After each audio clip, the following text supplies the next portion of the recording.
Hello once again. Welcome to the online video presentation. Today, let's understand modals. Once again, I am Sharif here, lecturer in English, coming up with this short video on modals. Let's now try to understand the definition of modals. Modal verbs are auxiliary verbs, also called as helping verbs, used to express ability అంటే సామర్థ్యం, possibility అంటే అవకాశం, చేయడానికి ఉండే అవకాశం, permission అంటే అనుమతి లేదా అనుమతి తీసుకోవడం, లేదా or obligation or the responsibility అంటే బాధ్యత గురించి వాడతాం. They are always followed by a main verb or by another auxiliary. Then let us see what are the modal verbs. They are can, could, may, might, shall, should, and must. Let's now try to understand one by one. The first two words are can and could. They are used for different purposes. The first one is to express ability, samartham. I can speak Hindi and Telugu. It's my ability that I can speak both the languages. Ravi can do this work. He has got the capability. I can go there. She can speak 5 languages. I can play piano. She can run fast. The child could count up to 100. So these are all the abilities. Vallakunna samarthalu. Then can and could are also used to express possibility. Jarige avakasham unnadi. He could be resting now. It's not sure, but there is a possibility that he could be resting now. He could help you if you seek his support. There is a possibility that he may help you if you seek his support. They are also used to make requests or to take permission. Could you please guide me to the supermarket? It's a request. Somebody wants to go to the supermarket, they don't know the way, so it's a request. Can I sit in this chair? It's a permission. Could I open window? Could I speak to Mr. Ravi? So could and can are used to express ability, possibility, and to take permissions or to make a request. The next words are may and might. They are used to seek permission or to take request, to make suggestions, to indicate possibilities or assumptions. Let us see seeking permission examples. May I come in? May I come in, sir? May I come in, madam? This is known to every student in this country. May I know your good name, please? May I speak to Mr. Srinivas? So you are seeking permission. May I have a glass of water, please? May I have a cup of tea, please? So it's a request using may. To make some suggestions. So you may take an auto to reach bus station. So you are making a suggestion. If somebody wants to go to the bus station, then you can give them some suggestion.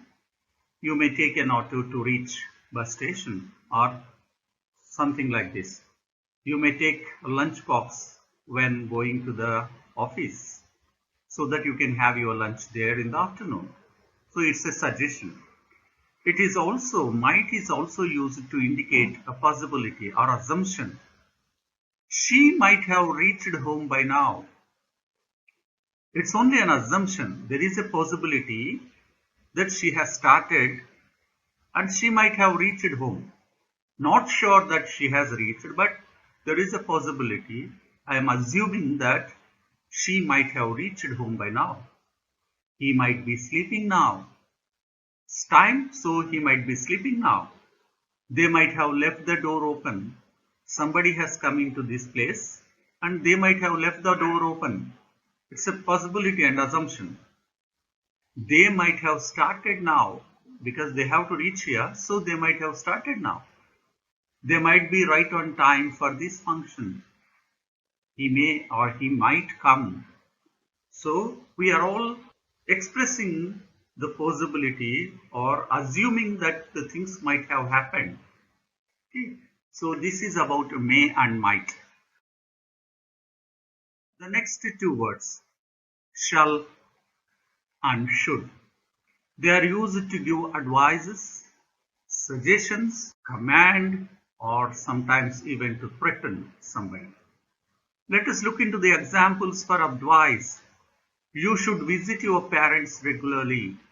It's your duty that you have to visit your parents regularly because you have to take care of them. That is your responsibility. You should eat an egg a day. You should consult your doctor if you feel uncomfortable. You should wear a helmet while driving to ensure safety on the road. So they are all advices. Similarly, shall is also used, should is also used to give suggestions. Shall we go for shopping? It's a suggestion. You should pay more attention for the children. As a parent, you have to pay more attention for the children. Command, let us look how it goes. You shall not leave the room until I permit you. It's an order, it's a command. You should not leave this room until I permit you. Threatening, they shall regret what they have done. So one day or the other, they have to pay the price. This is all about shall and should. The last one, must. Modal word must. It indicates obligation or responsibility. Badhyata. You must wear a helmet. Here we are using the word must. It's your responsibility while driving to ensure safety on road. You must maintain silence while in library. Nobody has to tell you. It's your responsibility that you have to maintain silence while in library. You must return whatever you have borrowed from others. That is also a responsibility. Then we will try to do a few modal exercises. Dash, you mind posting this letter for me? Would you mind posting this letter for me? Dash, you lend me your bicycle? Will you lend me your bicycle? You dash not come to my door again. You shall not come to my door again. You shall regret this. What dash we do now? What shall we do now?